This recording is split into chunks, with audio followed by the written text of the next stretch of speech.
Hi, my relatives. Welcome back to another episode of Our Storytellers.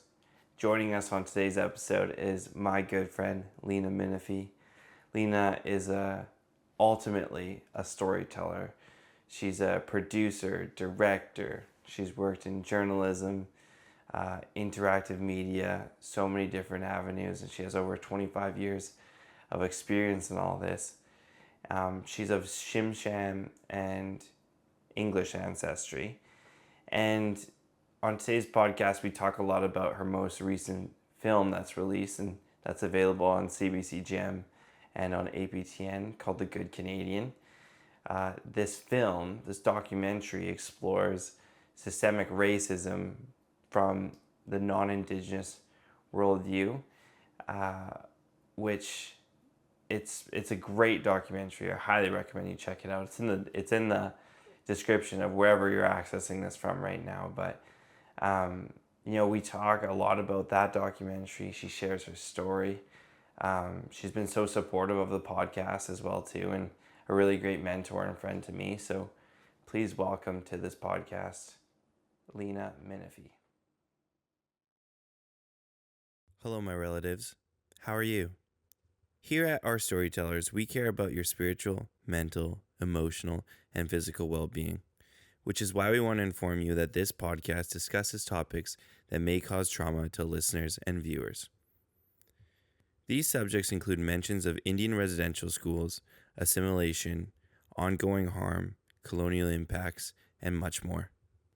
Our Storytellers recognizes the need to minimize risks associated with traumatic subject matter. The Hope for Wellness Helpline offers immediate help to all Indigenous people across Canada. It is available 24 hours a day, 7 days a week, to offer immediate support and crisis intervention. Services are available in English and French, and in Nehiyaw, Anishinaabe and Inuktitut upon request. If you or someone you know are experiencing any harm, no matter how big or small it's perceived to be, you can call the toll-free helpline at 1-855-242-3310 or connect to the online chat at www.hopeforwellness.ca. Kinanaskuman, I'm grateful for you. Your ancestors are always with you. All my relations, Riel. Leena, thanks so much for coming on the Our Storytellers podcast. Excuse me. I have some protocol here for you. Yeah. And as I'm doing this, I'm losing my voice. We can take a beat. Yeah. No, I have some protocol here for you. Thank you so much for coming on the Our Storytellers podcast. It means so much to me to have you here.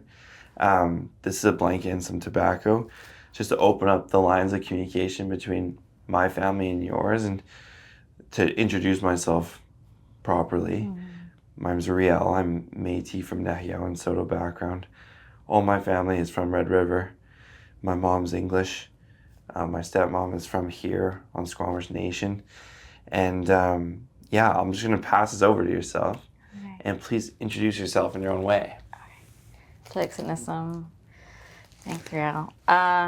Thank you. Yeah, my name is Leena Minifie. I go by Leena. That's kind of my nickname. I'm Gitxaala, which is Killer Whale Clan, from the House of Weedali, because we have houses in our clan system. My family's Gitxaala on my mom's side. We're a matrilineal society, and my dad is British.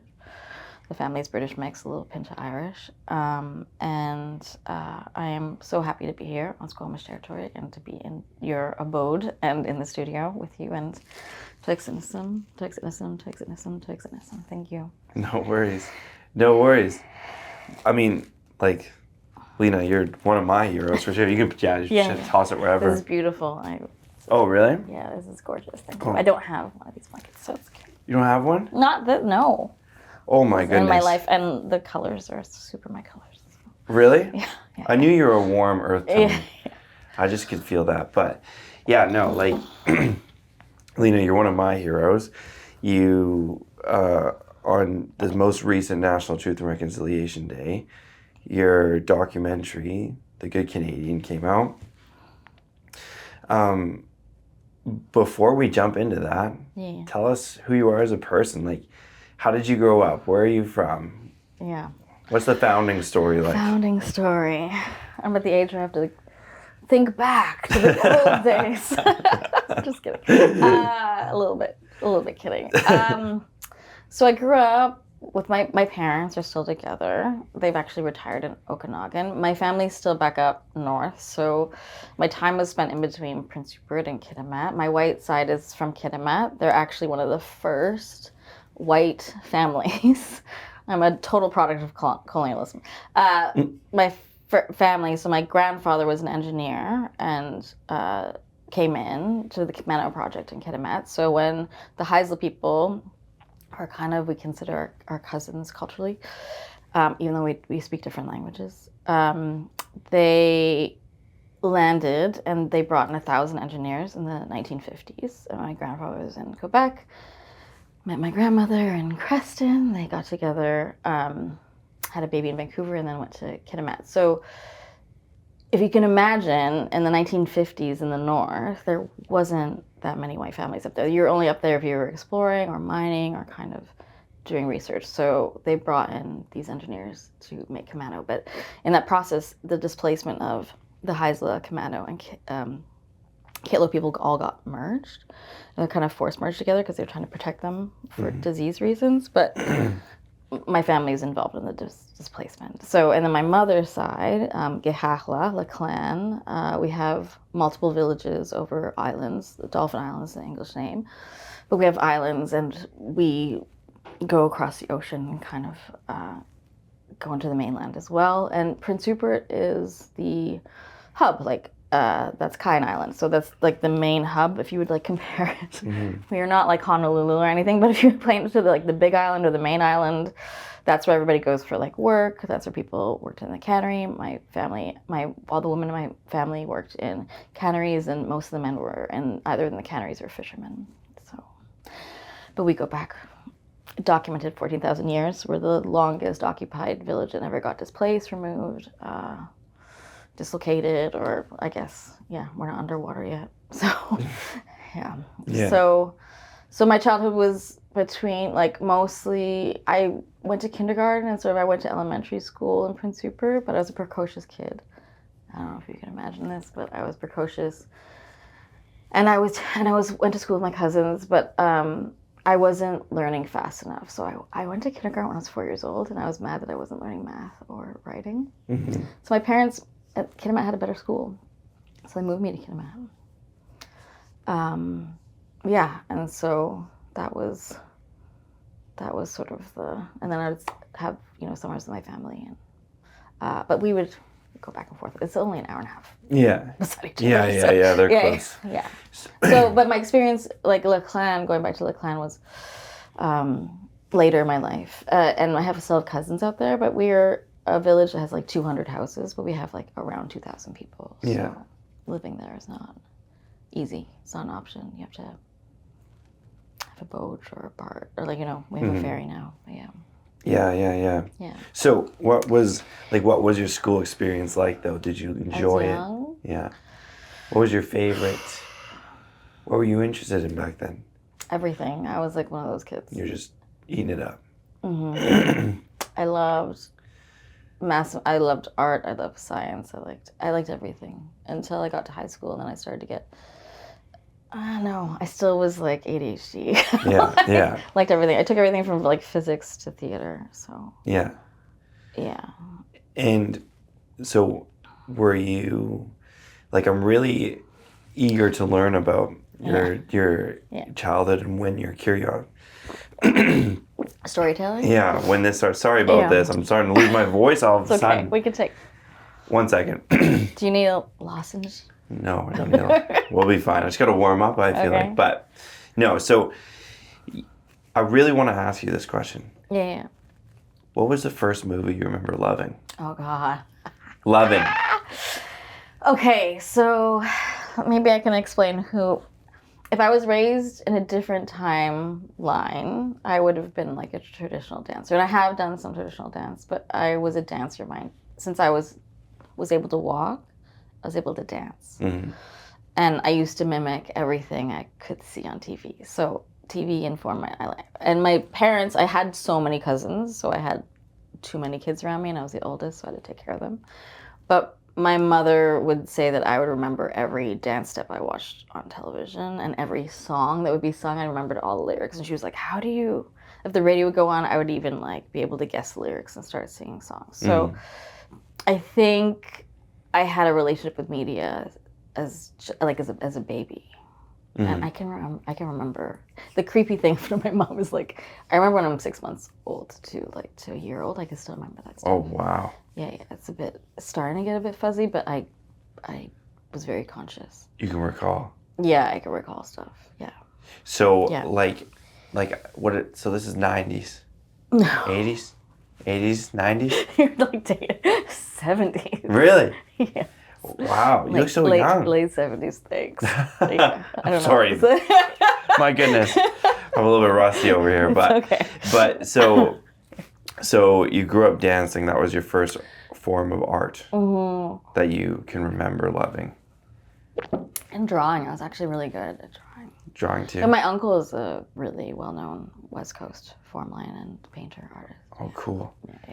Cool. So I remember I was listening to a couple of other interviews that you've done, and you left home at 17? Yeah, like technically, I went to foster care system, so Okay. I probably left 15 and a half, 16, 7. Yeah, I was really, yeah. So I didn't leave my hometown, but I left my folks. Yeah, there was a lot of stuff happening at that point in my life. You asked me for my first movie, though. Yes. Okay, yes. So for dancing purposes, Grease, Flashdance. There's a couple other musicals of the era. There was one more, but I would record it on VHS. My dad helped me record lots of stuff, and then we record on cassette tape, so I wouldn't have to buy the tape, so we could just I could listen to all the songs. The original torrent. Yeah. Oh, yeah. Saturday Night Fever. I used to perform Saturday Night Fever I was in an apartment. I used to perform it with the other kids. Yeah. I used to put on dance shows. And these low-income housing apartments have like these basements that you can, like cement basements, you could throw like a birthday party or whatever. I used to put together performances when I was like 5 years old, 6 years old, and make people choreograph and like do the performances for like the apartment in Calgary right downstairs. Yeah. That's amazing. Yeah, and then the next door neighbors, which was a whole Indigenous b-boy group, invited me into their b-boy group. So by the age of 6, I was b-boying with high school boys. Yeah, b-girling. Yeah. B-girling. Yeah, I was breakdancing at that age, and people would love it and laugh and think it was hilarious. How was your head spin? I don't know if I could do backspins, but kind of poorly if you didn't get the right move. Yeah. I remember getting stuck a few times in public. Yeah. You know, you have to. But I did backspins. And that's interesting. Yeah. So you eventually do move, and I think if I remember correctly from the interview, 17, Edmonton. Yeah, then I was so I emancipated and then went straight to college because I wanted to keep learning. Right. I wanted to see the world too. But Edmonton offered the college, which is now University of Grand McEwen, I could, nobody wanted me to take dance full time, and I don't know if I had enough training because everybody else I was competing with had really expensive formal training for ballet and went to Point at 13. I didn't have that much resources, right? We're not loaded with money at all in any way. But they had a night program. So at one campus, I could take all my art, music. I took art, music, dance, music, business, and arts administration because that's where my producer interest came. And then the daytime, I would take science and math. Yeah. Yeah, I also heard on one of those interviews that your first love was music. Yeah, it was music first. As a dancer, you're totally informed by music. Yeah. There's no relationship to the world without the intervention of music. Yeah. Oh, I just want to bounce around right now. Every time you say something, it just makes me think. But so do you finish at that college there? Do I finish? Yeah. Oh, that's a good question. First round, I was really young. I think going I now realize that the culture shock of a city for the first time. I never been to a city before. Other people had like flown and been to like, besides Prince George. Yeah. I think maybe I went for a soccer game once in like Victoria. But everyone used to go to the city on a regular basis. I didn't do that. So living in a city was a huge culture shock. And just to be on your own, away from family, was like a hard transition. And I don't put that lightly. That's a big deal. I think now with internet and sort of, I think it's easier. But back then, like, can you imagine like no internet, no email? Yeah. Phones cost money to even do a long distance call. Yeah. Yeah. Very isolating, I bet. Yeah. So, you know, I did have some Minifie family over in Edmonton, but yeah. So culture shock was huge. I transitioned from the Grant MacEwan 2-year program, liberal arts and science, to University of Alberta, and I got eaten alive at University of Alberta. Yeah. Not a lot of Indigenous folks there, at all, and it was really segregated. Yeah. The difference, a total different experience from high school, which I was intermixed with everybody.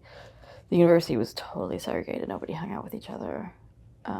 Everybody was like almost broken into their heritage groups, which is crazy. Yeah.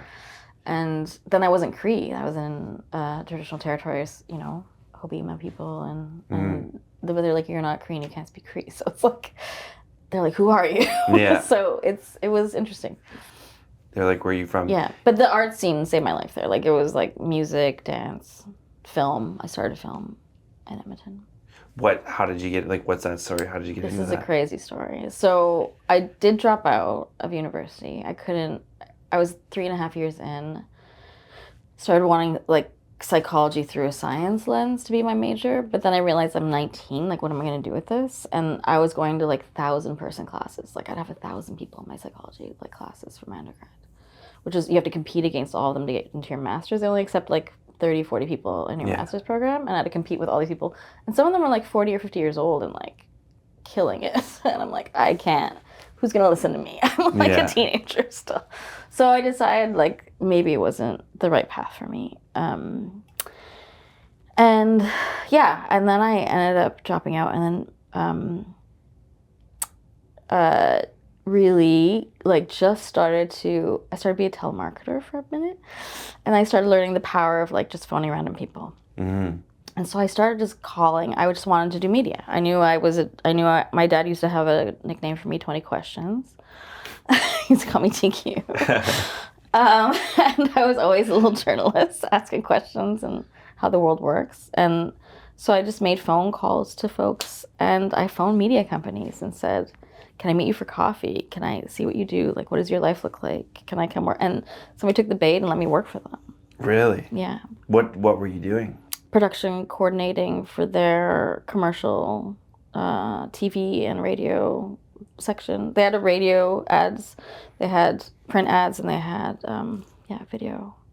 So doing like video corporate, like commercials or like training videos or all these things. Yeah. And then from that, I met all those people, and then worked with FAVA, and then started volunteering on other people's short films. And we were shooting on film. Like film cameras. That's so cool. Yeah, at FAVA, like for the art films, we were shooting on film still. Wow. Yeah. And then for the corporate was like beta. Yeah.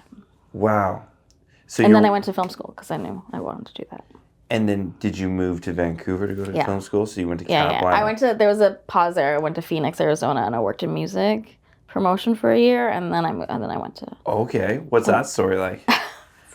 This is a story about love and loss. Oh, really? Yeah. Gotcha. Meeting love and losing it. Yeah. And then. But we both worked in music promotion at the time. Wow. For like a huge company, like one of the biggest promoting companies in the States. Wow. Yeah. Okay, tangent. I got to meet all my heroes. Yeah. Let's go on a side quest here. Yeah. Sorry, I can babble. No, I love this. No, we're flying now. Mm-hmm. Let's go on a side quest here. Yeah. I've lived a lot of places. You've done a lot of stuff. Over 25 years, right? Yeah. Like over 25 years of just film experience. Yeah. Yeah. I mean, well, that's a mixture of journalism, media, interactive, because I went back to interactive to media school in the States, but like media. As a conglomerate. Yeah. And all of its facets. Yeah. Okay. I don't want to jump into the good Yeah, Canadian here right away, but what I will say is that the film's music is amazing. Thanks. Yeah. And I would describe it myself, I've watched it 3 times, is that it's like a respectful intensity is what like I think that film, like the music that the good Canadian brings into it. We're going to get there in a second, but like how has music shaped how you produce film today? Yeah, that's a good question. I think editors cut to music, right? So like when you're starting in your head storytelling, you're informed by sound. Like I am an audiophile, like to the point where I wish I had more money so I could buy like I could buy audiophile type equipment. Maybe someday. But docs, docs are frugal. Like when I went back to art school in Santa Fe, Institute of American Indian Arts, like I did a whole project on like just the eco-acoustic experience of living in Santa Fe with like the cicadas and how the sounds are different than where I'm from, where I grew up. So I can notice the acoustic changes when I go to different ecosystems and geographies. So like I can hear different things. Like if you have, it's kind of crazy. So I think to me, like film has always, people say this when you're in film school, they're like audio is 60% of your storytelling. It's like 65, 70% to me. So it informs like pace, it informs beat, it informs structures, it informs emotive high points and shift changes and transitions. But I don't like it so extreme and so upfront that it ends up being manipulative. And if you watch like Disney, I really hated Disney when I was a kid. I'm like one of the only kids that was like, really? I found it manipulative. I found it absolutely, the value system wasn't the same. There's no feminism. Yeah. I just that's true. Was very critical about, I was like, Disney sucks. Sorry. Your podcast canceled. But like there was too much, like it was inauthentic pushing of music and manipulation. Like you can massage an audience. Our job as storytellers and directors and producers is to massage, but manipulate is like, and to manipulate inauthentically, and like that's the thing. There's a slight difference there. Then the line is so thin. Yeah, like, well, Disney, honestly, a book that really stood out to me, I read Walt Disney's biography. Oh, interesting. And that's a whole podcast in itself there. But like what I will say is what I've noticed about Disney movies is that the songs are so baked into the story that they're trying to use it as like a driver to the story. Whereas when you think about Grease, it's like a supplement. It's the mood of it. You know what I'm saying? Yeah, there's a difference between mood and tone, and then like shoving people down a path quickly to get them to an emotive place. And there's like, as I said, like the balance is super fine, and I don't know if most people even notice it. Notice it. Yeah. I'm with you there. I just noticed. Anyway, but thank you, and music was a big deal, and me music supervising on a feature for the first time, which is my own feature, was important to me. And David was really generous, and he let me do that. Yeah. Because I wanted to get my hands in, and working with my friends on the music and people I like, and like being able to push them forward, like was just amazing. Hi, my relatives. If you're enjoying this podcast, or if you have any feedback on this podcast, please let us know, because we're always trying to get better at the same time. But especially if you're enjoying this podcast, please subscribe to our YouTube channel. I think we have some really cool projects coming out that you might want to check out. Please follow us on Spotify. Share our reels as well too. That helps us out so much. And yeah, just check us out. Share the word. We're working really hard to keep this content coming for you. And the support helps us out so much, and we're so grateful. Thank you so much for listening. Back to the podcast. Let's just go here. What is The Good Canadian? The Good Canadian. Yeah. Okay, The Good Canadian is a feature documentary that is a big idea film. We think it's the first big idea Indigenous film about systemic racism in Canada. So there's 25 different documentaries about what happened in the apartheid in South Africa. There's, Black American experience and systemic racism there with Ava DuVernay. Canada's never looked at itself through the lens of how do we have a segregated apartheid system with race and class and with Indigenous folks in Canada, and how does that systemic racism end up eventually and push people in towards fatalities and casualties and death?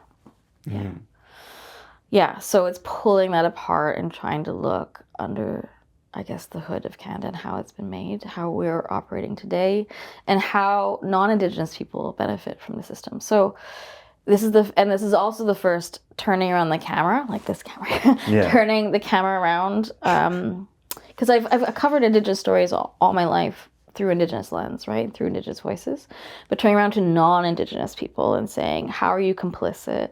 What is your part in this? How do people make money and a living off of displacing or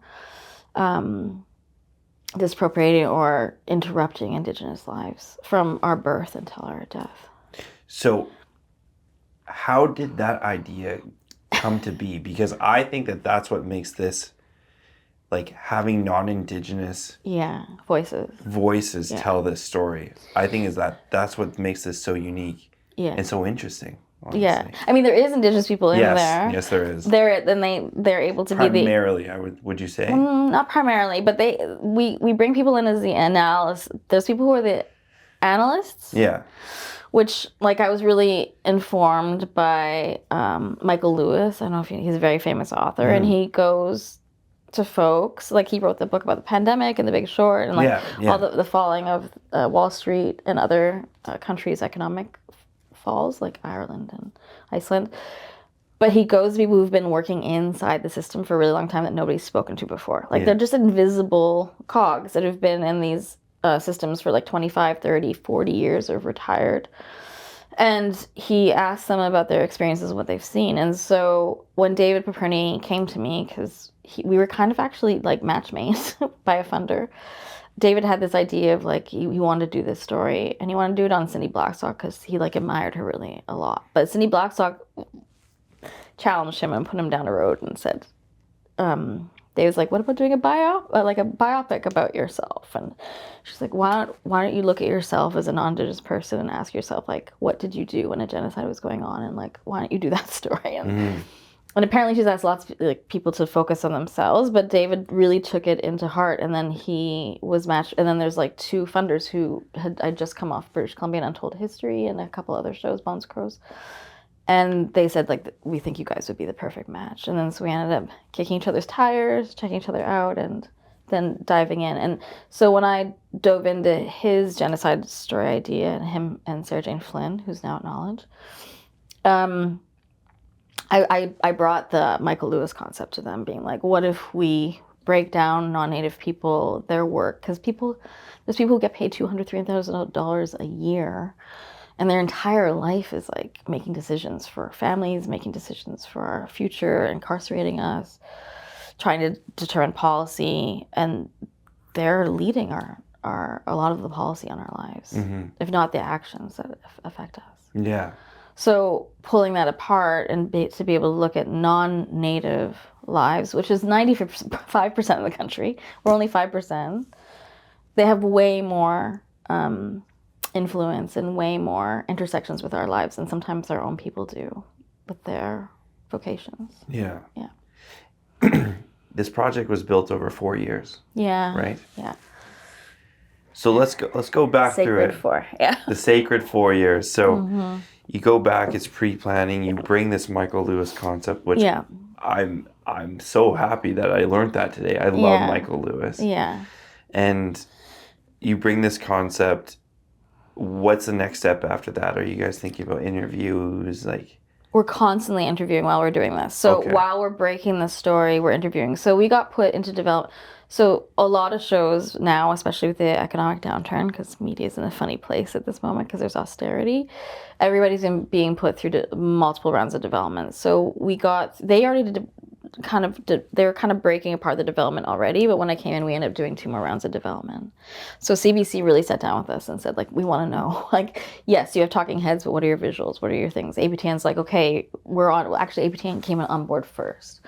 And then CBC was like, okay, we're in if APTN's in. So APTN was the early believer about what we were doing, and they knew the power of being able to talk to non-Indigenous people about their truth and how that would affect folks. Yeah. Yeah. So you go through this pre-production phase. This is all pre-production. Development. This is development. So development, 3 rounds. Then prep. So prep is bringing in a team of researchers, that like a 6-person team besides me and David researching. So we end up having like 7 researchers essentially. Wow. It's a big doc. Yeah. With really, really formidable researchers. We had, I can name them all, but one of them is a Pulitzer Prize winning journalist. Yeah. We had other Indigenous journalists working on, and then Jen Chu, who I always kind of work with research. Me and her have a really close relationship. Yeah. Yeah. And then you go to production. Then we go to production, but we're interviewing the whole time. The whole time. The whole time. So we're not stopping, meeting people, sitting them down, and asking them if they would be comfortable on camera or want a relationship with us. Yeah. Which people are terrified.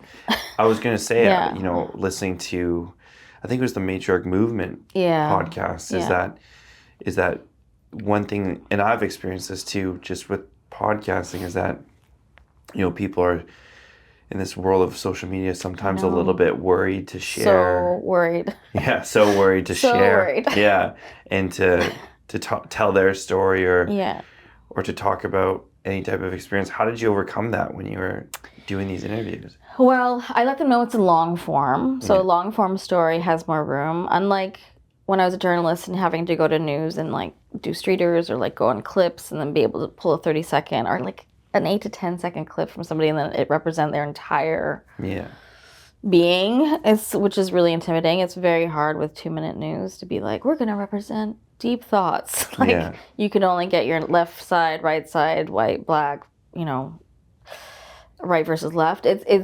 was limiting, and we're like, we have a long form. We have like 2 hours to play with. Ideally, 90 minutes is what CBC and APTN wants, but in the world we could make a 2-hour feature film, and there's more nuance. And so I have a tattoo called "Nuance is Sacred," but news taught me like to go deep and to be able to represent those folks. And still we had to trim a lot of folks. I mean, obviously we had these long interviews. Some of them were 2 hours, some of them were 3. Sometimes we had a 6-hour interview with somebody before they felt comfortable. So having that time with them helped, and then them understanding that what we wanted to do, I think, is really important. But we ended up going to 60 people, and in this kind of like the world of being afraid of cancel culture, or something you say being taken out of context. Me and David had huge conversations about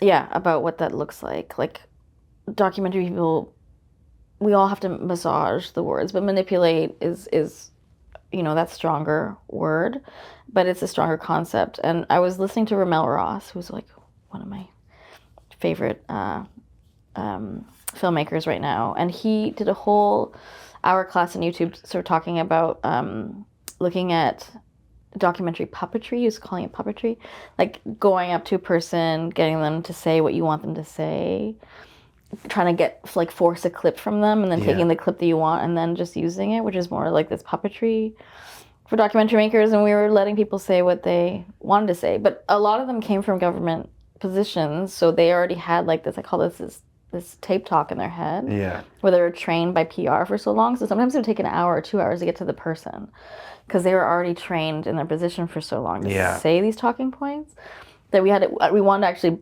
no, let's get to you. And so sometimes it would just take a half interview to get to that person, and then for them to expel everything they're already prepped to say. Yeah. Oh man, that's so interesting. And I think like when you're talking about those interviews where you're just mining for that clip, or you're just that, it's in my experience anyway, doing a lot of long form interviews, it's a longer post-production process. Longer, yeah. To be watching all these Yeah, interviews, to be thinking about, you know, am I representing this person how they represented themselves to me on that day? Yeah. You know, like I could imagine that, you know, that probably added on some time in the post-production process or anything like that. Yeah, and everybody who agreed to be on camera, and this is my little bit of a sad point, but I actually wanted some more people who were conflicted and or controversial with their opinions about Indigenous people, who might look down upon us or think we're assimilated or that Canada did its job and that we are, or genocide deniers, but those folks wouldn't sit down with us. So that part of me is, you know, most everybody who spoke to us was friendly but understood what their work was. Kind of came out of their pandemic. I'm sure lots of people we knew this, that people were internally reflecting in the pandemic alone in a way that nobody had done before. So we're catching people after that time when they were already introspective and thinking about, what was my life? Did I affect people? Did I cause harm? So those folks who were already really cognizant of their relationship, I think, with Indigenous peoples and their positions. Yeah. Like, what, as an artist, I'm sure that you, actually I'll ask you this question after that, but what is the part of the documentary that impacts you every single time you watch it? Oh gosh. I mean, the baby being taken away from the mother. I can't watch the film without crying, and I've seen it. I can't count how many times. Yeah. And Karina, who eventually chose to like no longer work within the system and decide that it was a toxic, harmful situation. So the documentary. I know, not a spoiler. That's not good. The documentary, we can also take out anything you want to be taken out too. But no, it's on. Everyone can watch it. Everyone can watch it. Anyway, yeah. Just go watch it. Yeah, APTN, CBC Gem. See, APTN, CBC Gem. APTN Plus now, yeah. Oh, is it Plus now? CBC Gem is free. Yeah, you can just go watch it. Yeah. Both are free. Well, I think APTN Plus you might. Yeah, APTN Plus you might need $5. Yeah, but go do it. Why not? Yeah. You know what I'm saying? So we're gonna push it. Yeah. No, I'm a little bit late to the party, but we're gonna push it a little bit. Yeah. But so it explores 4 colonial systems. Yeah, we break it down into 4. I wish we did more sections. So that's what I want to ask you though, is what other sections were in there that could have been in the film that we had, maybe you wish were. I know. I'm gonna have to do a second follow-up documentary. I always threatened to David. So I was like, we're gonna do number 2, right? So we do discuss like systemic racism, healthcare system, child welfare. Oh my gosh, I got this. Healthcare, child welfare, education, and then with justice system. Yeah, the justice or system, the injustice like system. Injustice system, yeah. And we had a lot of stories and folks, and there's a lot of contemporary things we could have had. So there's the amount of murders in police custody and or wellness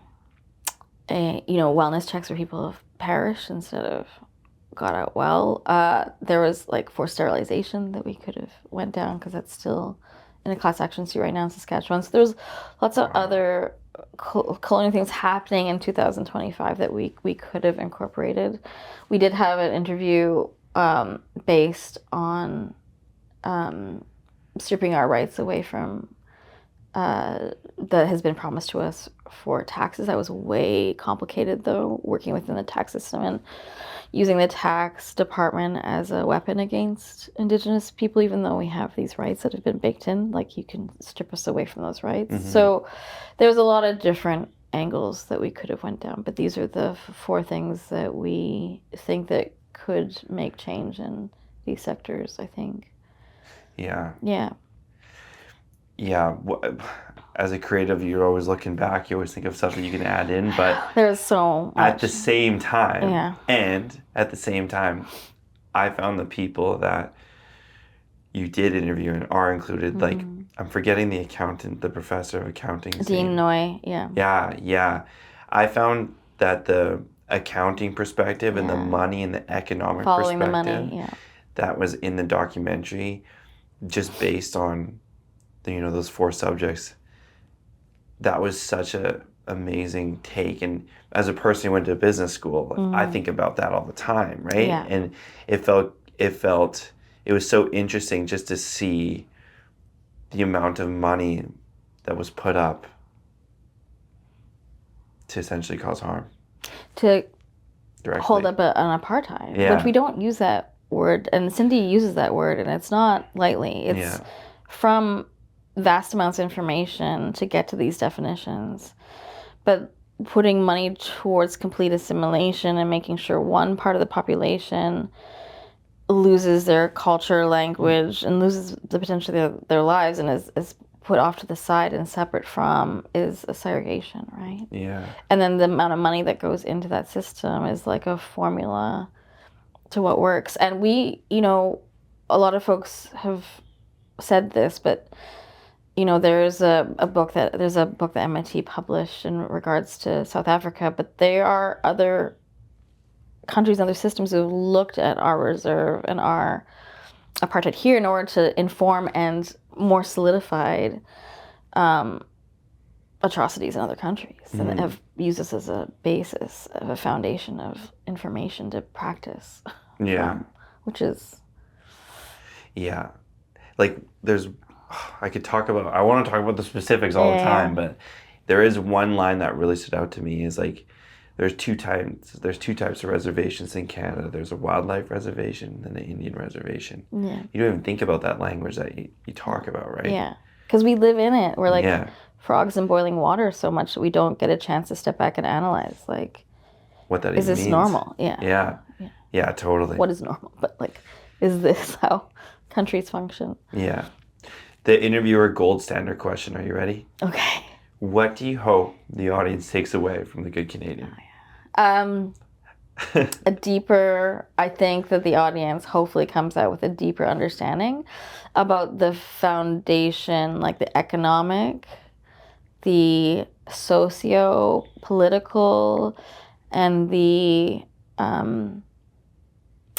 ethos of like what Canada had to be in order for it to be what it is now. And that we have a really great PR team across the world talking about how Canada's a beautiful country. We're so neutral. Switzerland, where it's like, we're really great. And compared to the South, it's a weird time to put this out. Touch my microphone. It's a weird time to put this out because the States is so bad. But that doesn't mean that all of our harms and badness gets erased, and we can't try to be better just because somebody else is worse, right? So, how does it inform economic privilege of certain people who are able to benefit from their land? So, like, just as a comparison, like, my family has traditional land. So my matrilineal matriarchal family from Gitxaala has traditional land. And we have a place that's, because the land goes through house systems and names. And I can't get that land. I can't work on it. I can't do anything. In fact, I found an ad from an Okanagan development company that's selling our private property. How is that possible? Yeah. We've had it for over 14,000 years. If you want to go by carbon definition, but longer than that, obviously, in our oral stories. So how is it possible that we still have our land sold off? And like, there's just these disgraced gold miners from the U.S. that came in and then like polluted everything. We just won a Supreme Court case. They just came in. They were operating terribly in their own country. They came to our country and then they polluted all of our rivers, put all the tailings ponds in our streams that hurt our fish and our islands. But we couldn't stop them because Canada says that they own it first. But every single other white family gets to take their grandparents' land. Like, would they tolerate the government just coming in and taking it and being like, no, actually, we're going to sell it on the Okanagan website and you don't get it? Yeah. So we can't get our inheritance? So it doesn't, like, to a normal person, if you explain that, they're like, oh, like you explain it into white terms about their white patriarchal, how they get their benefits. Like if I die, like the government absorbs all of my, Yeah. if I don't have a paper will, which most Native people don't, they just absorb all of our, like that doesn't happen to white people. Yeah, yeah. So we are living in two different systems. And so how is that possible? And so when Dave Perperny came to me, like his family received 150 acres. So he was a Jewish family that came over with his family. And they received 150 acres outside of Calgary, which is like Tsutsuna and Blackfeet territory. And they're able to get intergenerational wealth from free handouts from that wasn't theirs in the first place. Yeah. So us working together on this with him having a total life setup and me still not being able to claim, like we're not in the same system. Yeah. Yeah. Yeah, totally. And I don't think the public really hears that. They don't understand it. Yeah. I don't think the public really hears that. No, they don't get it at all. Whereas like 150 free acres, you farm that. His dad, his grandpa. Yeah. And now they're set up, and his kids and his grandchildren are completely set up for the rest of their life. You know, he works hard, and he was in media and owned a company and did business, but like, it builds upon each other. Where I can't even get access to be able to even put a totem pole or a traditional area up, or else like it would be controversial. Yeah. To even put something down, because then they would be like, oh no, then you're laying claim. Mm-hmm. Yeah. What's Dave like? He's great. He's great? Yeah. He's like the most zen, because he's retired, because he came out of retirement for this. Out of retirement for this project. This project and another project he's helping with a Black filmmaker in Toronto, which is an incredible doc. And he put his name on an EP as an EP for another documentary before as well. But he's already been through this world. He has nothing to prove. He's already been through all this. And so working with him, there's like pretty calm and steady and zen-like, and a pretty steady hand, because has been around up the block a lot. So, so that was nice to have. And working with folks now that are have steady hands and just want to do the work and just do the art and have nothing to prove is like, it's a blessing. It's a gift. Yeah, it's a major gift. Yeah. What? I might need a Kleenex. Yeah. Yes. That's all good. My nose is. It's cold in here, eh? Need a blanket? Just the temperature. No, it's great. It's great. I'm awake. You're awake. Yeah. It keeps you frosty. That's for sure. Yeah, it's not too bad. Dripping nose. It looks like I'm playing with my nose. That's all good. That's all good. What? If you had to put yourself in a box. There's no box. What's a box? Okay. If you had to, a circle. If you had to put yourself in a circle. That's better. And describe to somebody what exactly you do. What would you tell them that you are? Because the reason why I asked this question is because there's a lot. I don't know if people know about this a lot today. Yeah. Because you're a filmmaker today. Yeah. But you also did a lot of stuff in art for your whole career too. Like, yeah. I mean, film is art. Film is art. Film is art. But what I'm talking about is like art exhibits and stuff like that too. Yeah. Yeah. Well, what do you describe yourself as? Do you just go artist? It took the artist term had a lot of shame behind that, actually. Shelley? Yeah, there's a lot of shame behind like calling yourself a storyteller or artist. At some point, when you're so young and you're hesitant, you're like, I haven't done anything official, and you kind of second guess yourself. And I second guessed myself for a long time. And being an Indigenous woman, don't do that.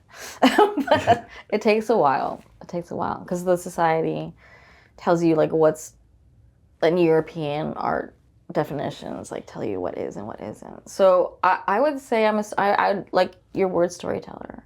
I think storyteller much more encompasses like all mediums. Mm-hmm. I think everything tells a story. Like my uncle Vern Brown tells our traditional Dawach and our Ayok through paintings and through form lines. So our traditional stories, our traditional laws.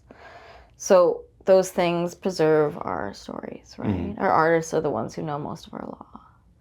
They know most of our governance systems through their engagement of ways. So I, as much as I've tried my hand at formal, I'm like, I'm much more in the ecosystem of media, storytelling, and then impact through story. Yeah. Yeah. You're a storyteller. And I'm an impact producer too. So I help other people's stories get out into the world as well. I try to squeeze their stories and put them into a space too. Mm-hmm. Yeah. What is a story that you can share? What is a story that you want to tell that you haven't got the opportunity to tell yet? Oh. I mean, there's a part 2 of The Good Canadian that's been percolating in the back of my head. There's some things that I missed that I think I would really like to do next time, and follow the money a bit more, and do like the corporation, which was one of my influences for this film with David, was the corporation. I mean, I have a pocket full of development that's burning a hole. I'm trying to get the leak going here. The leak is like, I mean, everyone was like, what are you going to do now? Because you're always doing genocide and dark stories. I'm like, I'm going to do comedy. So I do have some comedy ideas. Yes. Yeah. Okay. Yeah. That works. Yeah, we can go to comedy. Yeah. I mean, I would love to make dance films. I love to make comedy. I love to make art. What about a musical? A musical, it's not mine. That's not mine to do. Not yours to do? No, yeah. I think there's only a few that I like, and they're very interesting, but they are humorous. There's only a few musicals that I think do it well. Okay. Because sometimes you have to blend music and writing, and sometimes they don't match together. Sometimes they're a bit funny to match together.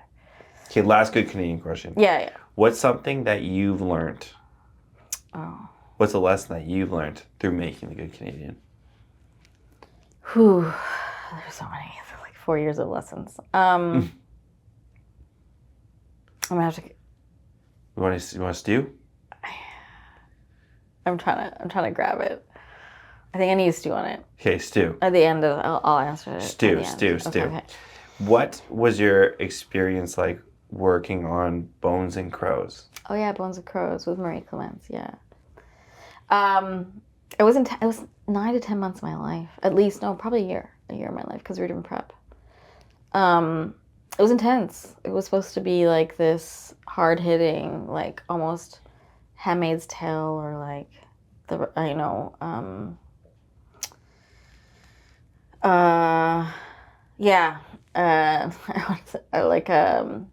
and I think it hit hard. Mm-hmm. But it was intense. It was one of the intensest things there. We were making this film, and then I did a silly thing, which I would work on a documentary on weekends. So I was making this film, sometimes 20, 21 hours on set. And then on Saturdays and Sundays and in evenings, I was interviewing elders in Secwepemc who had witnessed or had been around the graves. So I was doing the CBC Fifth a Story while I was doing this fictional story while we're shooting there, while the graves are being broadcast. It was intense. Wow. I kind of broke myself a bit. Yeah. Wow. Yeah. But the story itself, I mean, it ended up being 5-part series plus a feature film that ended up going everywhere in the world. So, but it was hard. It was during the pandemic, so you couldn't go to yoga classes or go to a ceremony or like do things. We brought ceremony to the set. So, yeah, but I was traveling and embedded with that story for a year. Wow. And looking at the real stuff that was happening while we're doing the fake stuff. So merging those two worlds, I was like, oh, this is probably hard for my brain to swallow. How do you take care of yourself when you're grinding these? That was tough.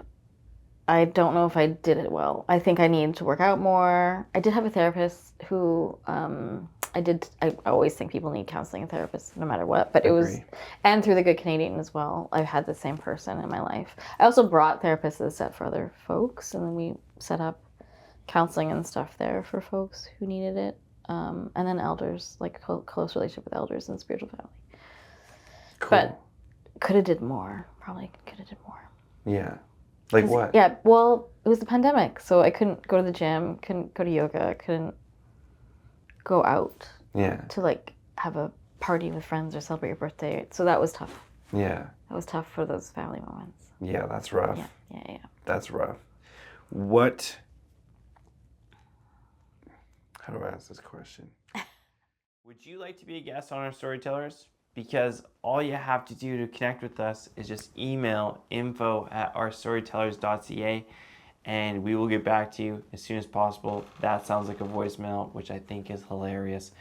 But if you email us, we'll give you a call and we'll listen to your story and we'll probably film it. So please reach out to us if you're interested in being a guest, because we love to share stories from all walks of life, from all different experiences.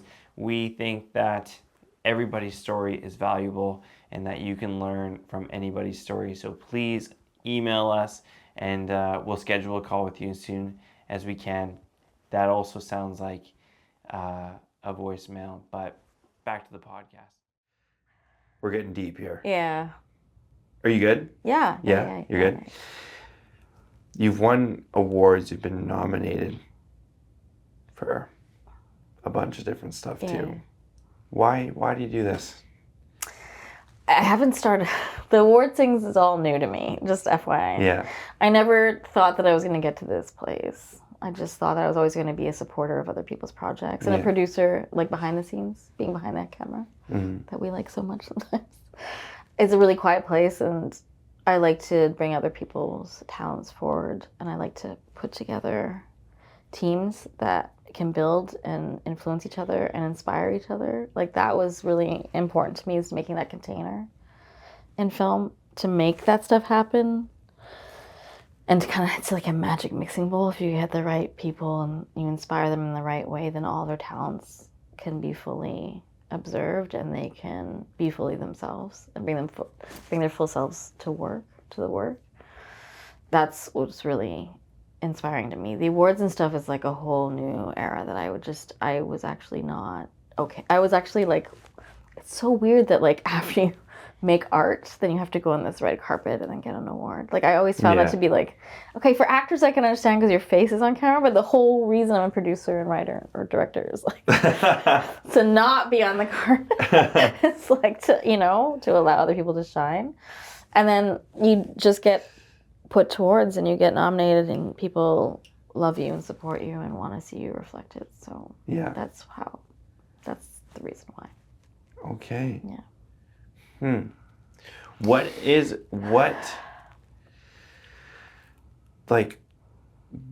does ceremony mean to you? Oh, I just came from a ceremony, actually. Look at me, I'm crying now. I just had one of the most beautiful ceremonies with I'd say my spiritual family in Regina, and they had a 13-woman solstice ceremony with pipes and a few other sacred pieces that they lifted, 13 pieces with 13 leaders of women. And in a space where we sometimes sort of patriarchally get influenced, they were supported by other men who were there to support all these women who are carriers. And to see all the women sort of being able to be honored to do their work and keep doing their work and being lifted. So I just came from a really important ceremony on solstice. So you kind of don't know until you're there what you're learning, right? Mm-hmm. And it's pretty private what I was learning, but you start to see things from a different perspective. You're able to get back to that. We're saying boxes and circles, which is like a David Granaud painting piece that talks about Indigenous people think in circles and non-Indigenous people think in boxes. You got to be in a space where we can think with our Indigenous minds, which is really rare.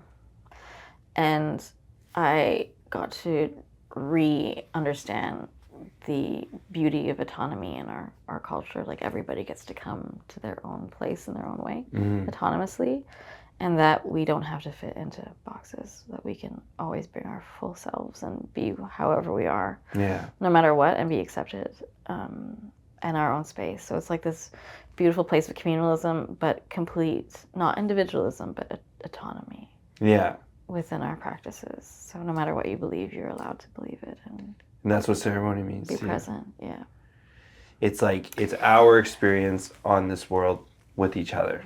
Yeah, but not homogenous. Exactly. Differences are allowed there, and I don't think a lot of non-native people get to see that space. Yeah. Yeah. What do you hope? Yeah. What were you gonna say? No, it's just breathing. Breathing. What do you hope the next generation of Indigenous people action or start doing today? They're already doing it. True. Yeah. Yeah. I'm sorry, your guys' age, everybody who's younger is kicking my ass right now. So there's no question. Yeah. I get to work with folks your age. I'm privileged to work with people from your generation, but I have to remind, I was around the table just finishing our demo with these comedians and some acting folks. I had to explain to them, I'm like, you don't understand that there's less of us. Like, my generation had less of us. So we had less of people to date, less people to collaborate with, less people to bounce ideas off of, and that this is the first generation. And somebody said this was depressing, but I'm like, it's not depressing at all. We are now at numbers that we were before smallpox. Yeah. We have this Indigenous youth. I've been seeing them, and it was foretold 20 years ago when I started that there would be these young Indigenous generations grow up, right? It's our boom population. Mm-hmm. We've not seen the numbers of youth since smallpox. And now, I can't even keep up with all the artists, the creators, the filmmakers, the podcasters, the storytellers, the performance artists. It's the writers. There's so many, and they're doing incredible things with no barriers. Yeah. The barriers I had, they're gone. It feels like that, and it's incredible to watch. Yeah. Yeah. It is amazing to watch. Ready? Yeah. I want to know what your movie hot take is. My movie hot take. What do you think's overrated? You know what I'm saying? Overrated. So many things. Everyone's in love with Honora. I really. Thank you. Thank you. You hear that, Jim? You hear that, Jim? She said everyone's in love with Honora. Yeah, it was a male perspective.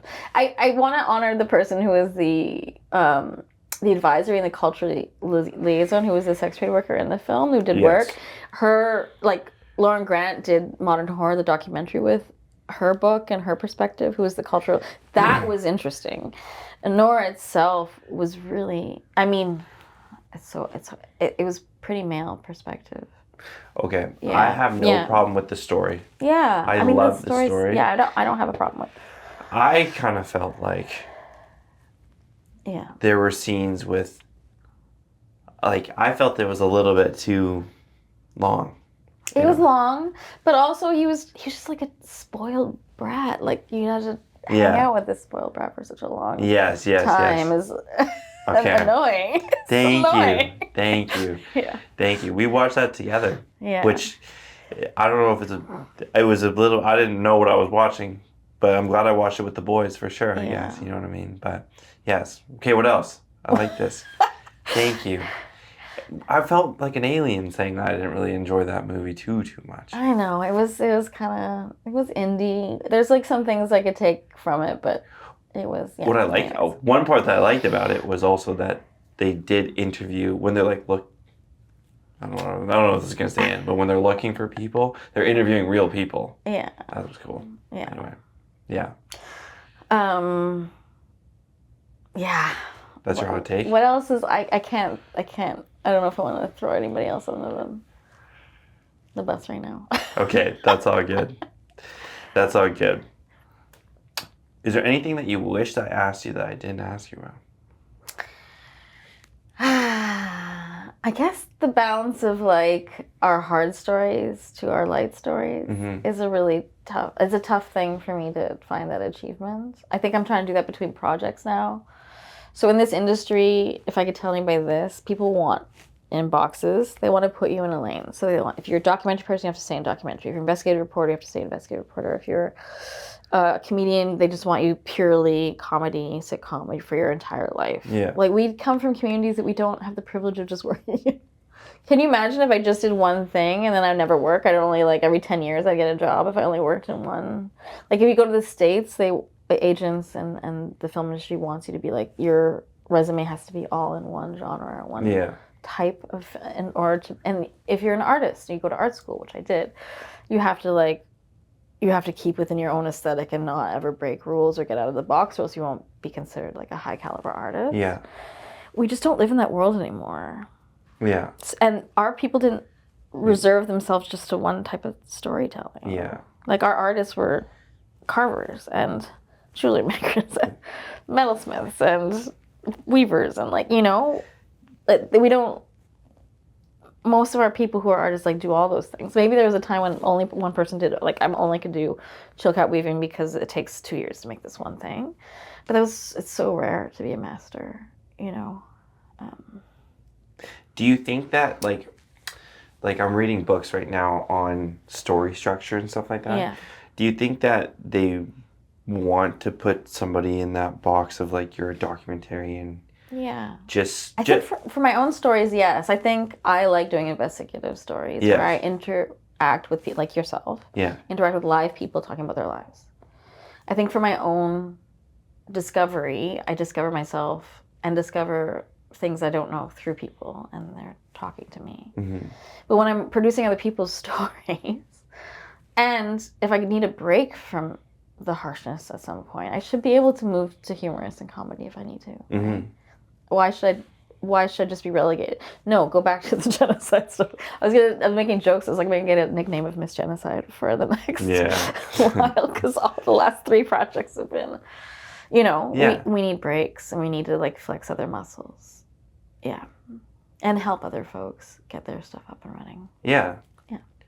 And so is that a balance that you're currently working on finding right now? Yeah, I don't know if the industry is really open to it. And but I've been storytelling since I've been 19. It's not like I don't know how to tell different kinds of genres and stories. And if they fit into the Hollywood box too, this is one thing. I think people are really starting to break form and like make what is Indigenous film and storytelling is different than ABC Hollywood storytelling. And like Brett Hanham's story lately with In the Place of Ghosts really breaks time and form. Mm-hmm. I think we're starting to get to the place where we can, like people have been pushing so hard that we can, like China has, you know, different types of storytelling, Korean, like Japanese filmmaking and storytelling can just be itself. We just watch it. We don't be like, oh, I don't understand this because it doesn't take place in this world. Like some of the most surreal Japanese films. Yeah. You just accept them. And so I think we're starting to get to that place where we're having different Indigenous filmmaking, which is from our own nation's views, which is exciting. Yeah. So there'll be Gitxaala film. There'll be, you know, like Braham. There'll be Mi'kmaq film. There'll be Anishinaabe film. There'll be a Métis worldview in the film, and then we can make our stories, which our literature's done. But the film has not reflected that yet. It still gets embedded with influence from the European or North American storytelling style. I think audience wants something different. Yeah. Like I think we're at a point now where we want, like you think about, like I think that our corporate environment where we have to watch a new Marvel movie every 6 months and stuff like that. Like I think we're over that now. You know what I mean? Like even you can see it in studios like A24 that produce large films now. And Neon, they're getting huge. Exactly. And bringing in different views, different POVs, different styles, and like breaking form. Yeah. Which I think I'm super excited. I'm super excited for it. Me too. Like I think there's lots of room for, you know, like I always want to write like an Indigenous veteran script or something like that. You know, like there's so much that you can do there. There's so many stories of ours that haven't been told, and people doing really spectacular things too. That's the other thing. Like when you're talking about, I want the balance of that type of stuff. You know, we just came off of a large project where interviewed a lot of residential school survivors. Yeah. And now I want to interview, you know, I want to interview Indigenous athletes now, people that I look up to for hope for myself, you know, like I totally understand that struggle. And I think that, I don't know, I'm just going off now. That's great though, but you want to be able to speak to different types of subjects and different influences and different people who've made themselves from different things, which yes, we will never forget what we've been through, and it's always incorporated, but we also need to look, for Indigenous joy and those things too. Maybe last question. Yeah. Do you also feel like though, like, you're producing this, you're entering into comedy now? Yeah. Which I've never not done before. Yeah. I've done a dance film that was comedic. I've done some other things that have been, there's always some element of. You're going there again. Yeah. But going there purely, which is TV, which is sitcom, which is, yeah. Yeah. Yeah. You're going there. I'm going there. Maybe it's just your next, like, is the artist's next evolution? A storyteller's next evolution? Maybe. You know? It's the next evolution. The one thing I gifted myself, this is what I didn't tell you, for the Bones of Crows and doing the Good Canadian and also this Fifth Estate, the Tecumseh's discovery of the graves, unmarked graves. Through those times, I constantly watched comedy. So that was my balance. So if I couldn't go out to the gym or go yoga, do all that stuff because it was locked down, I think I had prided myself that I had finished every single person's stand-up specials, and I hit the end of YouTube, and I hit the end of Netflix, and I hit the end of HBO and stuff for stand-up comedy. And I was reading more stand-up comedy books, authors who've written about comedy writing, and I was like, so that was the gift to myself on the downtimes. Oh, yeah. Stand-up comedy. Yeah, specifically stand-up comedy, and obviously watching sitcoms too. Yeah. Oh. Yeah. Who's your favorite stand-up comedian? No, I can't do that. There's so many right now, and I'm not informed enough to there's so many comedians that are great. They're all different. Like, it's like saying who's your favorite dancer in the world. I mean, I could tell you when I was influenced, and had a young mind, what my favorite dancer was at one point, but it would be like saying who's your favorite athlete, and you're like, but what sport? Yeah. So stand-up comedy's there's so many styles. Like, which style? Because there's different styles. There's so many different styles. Yeah. There's the clean person. There's the clean, and there's the Mitch Hepburn, the surrealism, and there's there's people who come up on do duos on stage. Have you ever done it? I think you'd be great at it. Oh, I've threatened. I think you'd be great at it. Maybe that's the next evolution. That's maybe my first 10 minutes or 8 minutes, I guess you do first before your first 5 minutes and 8 minutes and 12 and then 15. I have really amazing people who are working around me who are all stand-up comedians, and some of them teach writing for stand-up. Hey. Yeah. Hey, side quests. Is there anything? I have enough stories to tell weird things on stage, that's for sure. Do you love? I love Don Burnstick. Do you love? Don's great. He was just at the Vancouver Indigenous Fashion Week. Yeah. He was just there. Yeah, he did so well. Yeah, he's so funny. Yeah. Oh man, I could talk about him too. Yeah, I mean, if you read we have a little comedy problem. There's an Indigenous stand-up comedian book that was published 2 years ago. Oh really? They're just downed, and it was everybody's in it, even new people like Dakota Ray Hubert and stuff. They're all. It's Cool. Yeah. Is there anything else you wish that I asked you about? You said my lessons. Your lessons. My lessons for the Good Canadian. What did I learn? Oh yeah, we gotta go back. Yeah. Hold on. Okay. Do you want to dedicate this to anybody? The whole. Yeah. Yeah. Who would you like to dedicate it to? Well, my family. This is for my family and for David. Thank you, David. But also, I wanted to dedicate the movie to Senator Murray Sinclair. Yeah, for all the work he did on the Truth and Reconciliation Commission and us being here 10 years later. Mm-hmm. I wish he was still here. Me too. To see, yeah. Yeah, I interviewed Phyllis Webstad. Mm-hmm. He's a big hero for her too. So yeah. Do you know Phyllis Webstad? Yes, yeah. I know Phyllis. Okay, cool. Yeah, she's really, she started the Orange Shirt Day. All right. Lessons.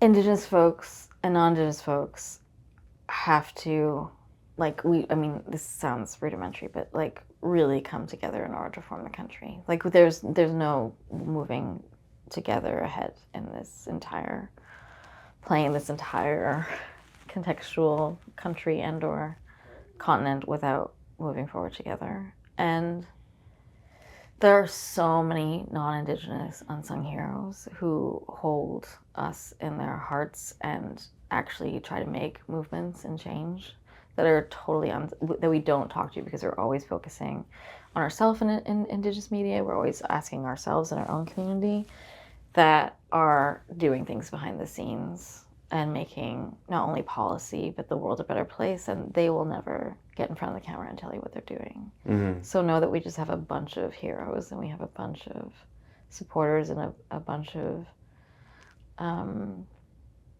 accomplices that are working really hard. Yeah. Shout out to them. Yeah.